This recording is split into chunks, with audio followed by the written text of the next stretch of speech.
Hello, welcome to Baby Child and Co channel once again. Today we are talking about belly binding after delivery, or what is called postpartum belly binding. So tell us in the comments, when you had a baby, or if you have a baby now, are you binding your belly?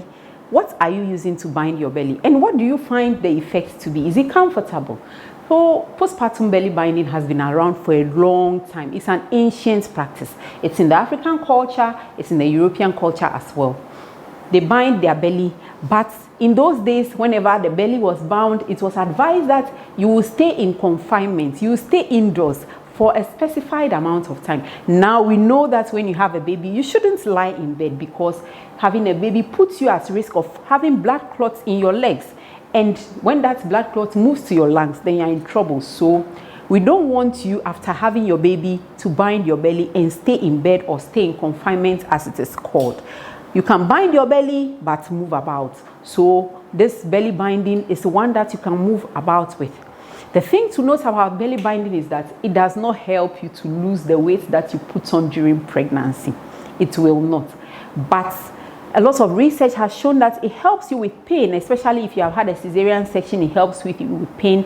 And we know that sometimes when you are pregnant, there's some separation of the abdominal muscles to let because of hormones that act on your joints to separate them so that the baby can pass through. So when you have that, postpartum belly binding can also help you with that. And then it helps you to assume a good posture, especially when you are walking. So that can also help as well, but it will not help you to lose weight. If you want to lose weight, you eat well, you exercise, you take a lot of rest. So I'm going to show you some of the ways that you can bind your belly after you have had a baby. So we'll start with the African way of binding your belly. So you just use the normal African print, the one that you put on top of our akaba and slit. You fold it in two, as I have done, and then you fold it again, so it's like you have folded it in four. And then you can do it yourself, or you have someone to do it for you.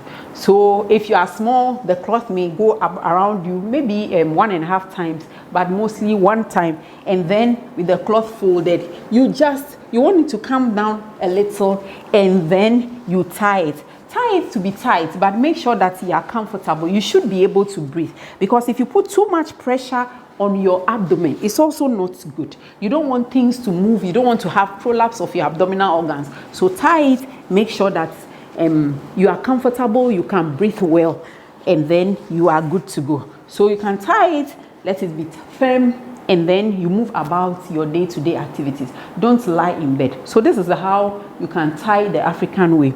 There's another way that you can tie, and that one, you use a cloth that has a much longer length. And because I don't have such a cloth, but I have a lot of shawls, what I did is that I put my shawls together. So this is an idea that you can adopt as well. So I just tied my shawl one end to the other, and then I have a long material. If you like, if you have a bedsheet that is big enough, you can repurpose it and use it for that. So to do that, you first have a tail of the cloth. That's the part that will not move around, and then you keep it there, and you start binding your belly by winding the cloth around yourself as you move. So we will wind it, and then when you come here, you just tie. When you come to the front, you just tie, and then you keep holding this. Make it tight, but make sure that you can breathe. It's very important that you breathe. And then you spread along your tie or your cloth as you go. Spread it. When you come here, you can choose to tie it again.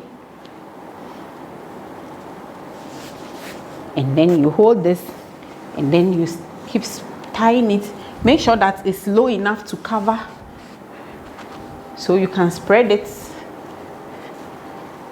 You can spread it, and then you are binding as you go. You come here, I think it's time to tie another knot. So you just tie, then you are going.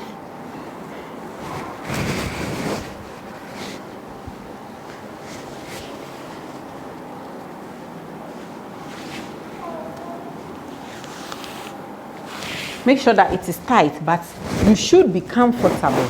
You should be able to breathe. So spread it down, but you should be able to breathe. I have chosen not to tie a knot here. I'll go and come, and then I will tie a knot.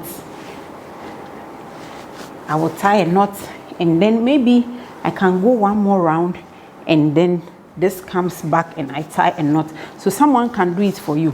Make it tight, but make sure that you are comfortable, because if you find it difficult to breathe, it's not good. And then if it's too tight, you will find that you have reflux, you will have heartburns, and like I said, certain things in your abdomen can prolapse, and you don't want that. So this is how you can tie your belly another way. The other thing you can use is what is called the shapewear. You can use the shapewear. It holds your hips and then it holds your tummy as well. This is not the same as the corset. When you use the corset, a lot of them are made of hard material, and then there's a bone in the side, and that one can pinch your skin, and then you are not comfortable. And so postpartum, you can use a shapewear, but it's not advisable to use a corset because of the hard material that is used. So you can use your shapewear as well. So this is how you can bind your belly after having a delivery. It helps with pain, it helps to support your trunk, it helps with your posture as well. If you have any questions, leave them in the comments. If you have comments as well, leave them. Tell us, are you binding your belly? How do you bind it? Who taught you how to bind your belly?